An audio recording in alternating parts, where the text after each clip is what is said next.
Ankle, ये क्या होता है और ये किस वजह से हो जाता है? देखिए, एंकल स्प्रेन होने की काफी सारी वजह रहती है। सबसे पहली बात यह है कि एक तो हमारे में मिथ भी होता है कि एंकल स्प्रेन, जैसे कि अगर हम चल रहे हैं, चलते चलते अगर हमारे पैर में मोच आ गई है तो एंकल स्प्रेन हो गया। हम्म। एक्चुअली इस केस में या तो हमारी मसल टीयर हो सकती है या कोई टेंडन भी टीयर हो सकता है, बट एक्चुअल एंकल स्प्रेन जो होता है वो हमारा एंकल का लिगामेंट स्प्रेन होने की वजह से होता है। अगर ये मसल में आया है तो मसल स्ट्रेन होता है, अगर लिगामेंट में आया तो एंकल स्प्रेन होता है। समटाइम्स क्या होता है कि पेशेंट को अगर कमर में दर्द है या उसको शाटिका है, नॉट नेसेसरी कि उनको कमर में भी पेन होगा या पैरों में पीछे पीछे शाटिका नर्व को फॉलो करता हुआ पेन आएगा। ऐसा भी हो सकता है कि उनको सिर्फ एंकल के ही उसी साइड पे ही पेन हो जो एंकल स्प्रेन के सिम्टम दे सकता है। अब वो साइलेंट शाटिका भी कह सकते हैं आप उसे, या फिर एक आप उसे वो लंबर रेडिकुलोपैथी का भी नाम दे सकते हैं। बट एंकल स्प्रेन क्या होता है, मोस्टली ये पैर में मोच आने की वजह से, या फिर आजकल जो हमारा फैशन चल रहा है हाई हील्स पहन करके जो गर्ल्स चलती है, तो चलते चलते अगर अगर एंकल में टॉर्जन आ जाता है तो वियर एंड टीयर की वजह से या हैवी वेट की वजह से भी एंकल स्प्रेन होता है। मोस्टली इसका इम्पैक्ट टेम्परेचर की वजह से ही पड़ता है। मोस्टली सर्दियों में भी होता है। तो एंकल स्प्रेन को लेकर काफी सारे हम डायग्नोसिस पैटर्न में अगर हम इसमें बात करें तो हम इसको एक्चुअल डायग्नोस भी नहीं कर पाते कि ये एंकल स्प्रेन ही है या कोई लंबर रेडिकुलोपैथी है या ग्लूटिल एमनेसिया से रिलेटेड पेन है। आपने ऐसे ऐसे पॉइंटर्स बताए जो मुझे भी नहीं पता था और मैं भी हैरान हूँ सुन के। और मेरा दूसरा सवाल सर यही होने वाला था कि कई बार लोग एंकल स्प्रेन को बहुत सीरियसली नहीं लेते हैं। उनको लगता है रेस्ट कर लेते हैं, कोई भी मेडिकेशन लगा लेते हैं, ठीक हो जाएगा। सो अकॉर्डिंग टू यू, कब एक स्प्रेन्ड एंकल को हमें सीरियस ले लेना चाहिए? ओके। मेरा ऐसा मानना है कि अगर आपके पैर में अगर हल्का सा भी एंकल स्प्रेन हुआ है, या अगर आप डाउटफुल हैं कि अगर आपका पेन नहीं जा रहा है हम्म। और यदि आपका पंजा नहीं मुड़ा है, एंकल स्प्रेन नहीं हुआ है, तब भी आप एक नियर बाय फिजियोथेरेपिस्ट या फिजियोथेरेपी क्लिनिक में या फिर एक ऑस्टियोपैथ को दिखा सकते हैं या फिर एक एक्यूपंक्चरिस्ट को दिखा सकते हैं।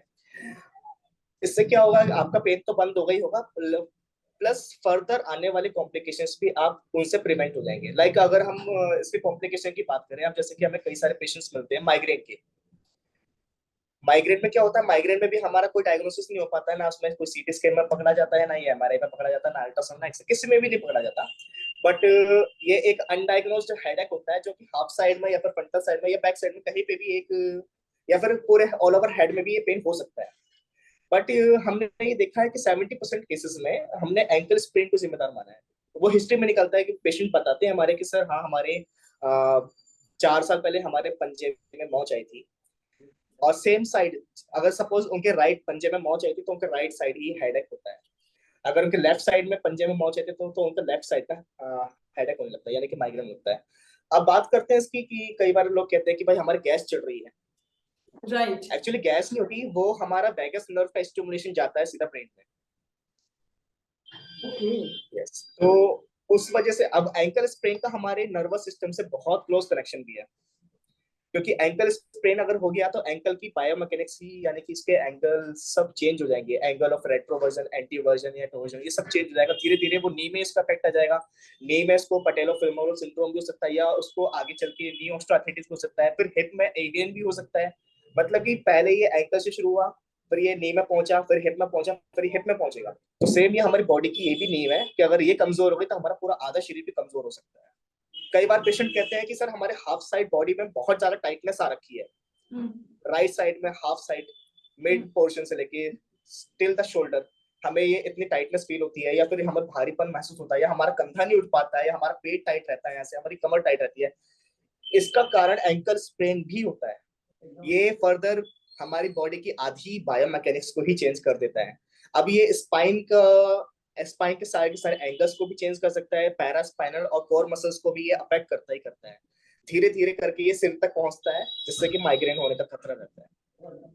इसलिए ऐसा नहीं है कि तुरंत एंकल स्प्रेन हो गया तो तुरंत माइग्रेन हो जाएगा, वो टाइम लेता है सालों का। लेकिन हाँ, ये है कि अगर आपको हिस्ट्री में, अगर आपका या फिर आपको कुछ महीनों सालों पहले अगर आपको एंकल स्प्रेन हुआ है तो आप उससे बच सकते हैं फर्दर कॉम्प्लिकेशन से। मतलब मैं तो कभी इमेजिन नहीं कर सकती थी कि एंकल स्प्रेन का कनेक्शन माइग्रेन से भी हो सकता है। एंड आई थिंक आपने बहुत ही यूजफुल इंफॉर्मेशन हमारे सारे व्यूअर्स को दी। अच्छा डॉक्टर, अगर किसी को एंकल स्प्रेन हो गया है तो ऐसे टाइम में उसे क्या चीजें बिल्कुल नहीं करनी चाहिए? देखिए, अब सपोज किसी एथलीट को या फिर हमारे किसी भी क्लाइंट को अगर एंकल स्प्रेन हो जाता है, पंजे में मोच आ गई है और स्वेलिंग आ रही है, तो घबराए बिल्कुल नहीं। अगर आप कहीं रास्ते में जा रहे हैं तो कहीं एक जगह बैठ जाइए और पंजे को उस पोजीशन में कर लीजिए जिसमें उनको आराम मिलता है। और यदि वह घर पे हैं तो घर पे जाकर के तुरंत एक तो गर्म सेक करने का हमारा बहुत ज्यादा ट्रेडिशन होता है कि भाई हम गर्म सेक कर लें या फिर पानी में डिप कर लें। ऑल्दो अगर स्वेलिंग है पंजे में तो गर्म सिकाई बिल्कुल भी ना करें।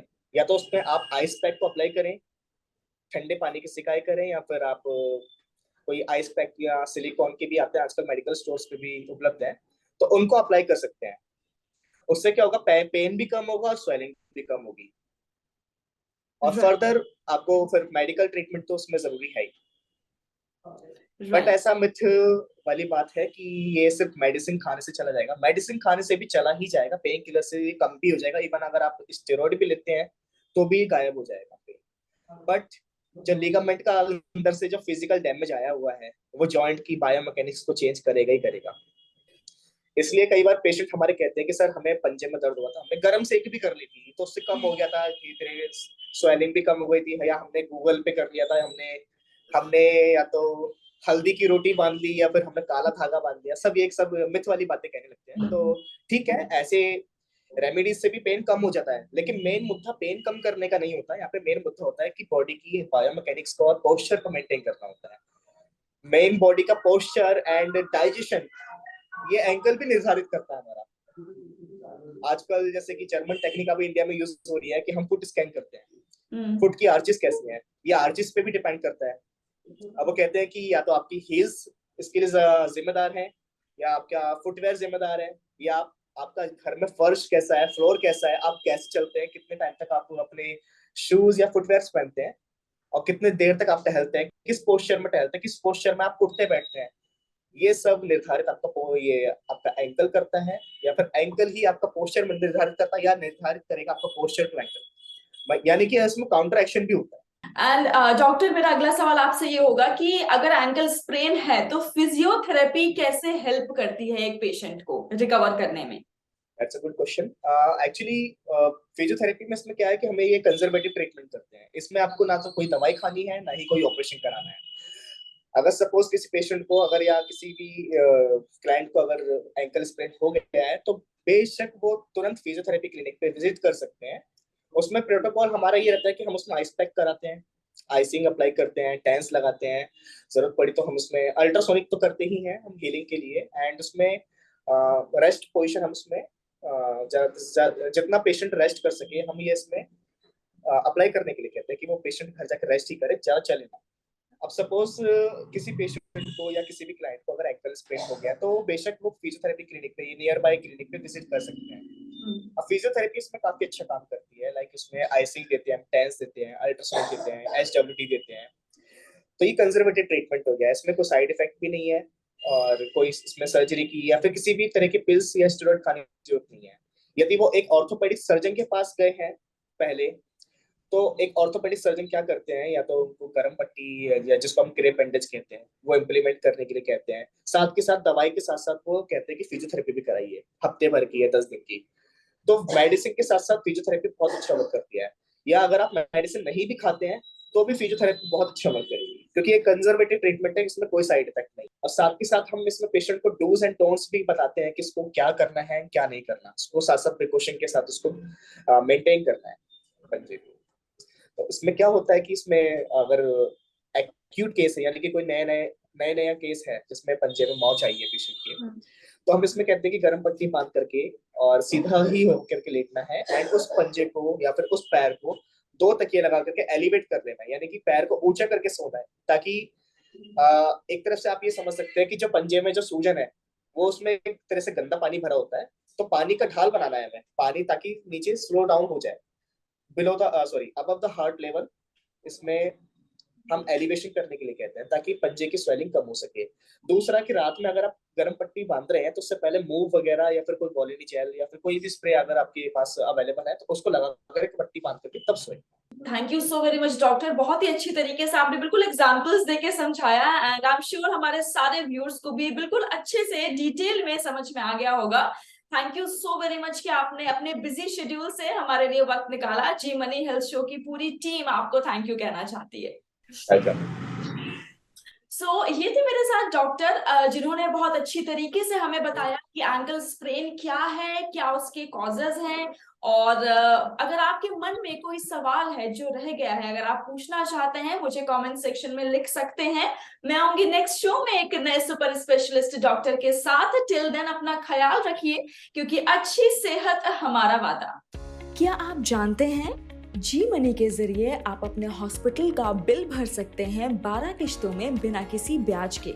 और जानकारी के लिए अपने हॉस्पिटल से संपर्क करें।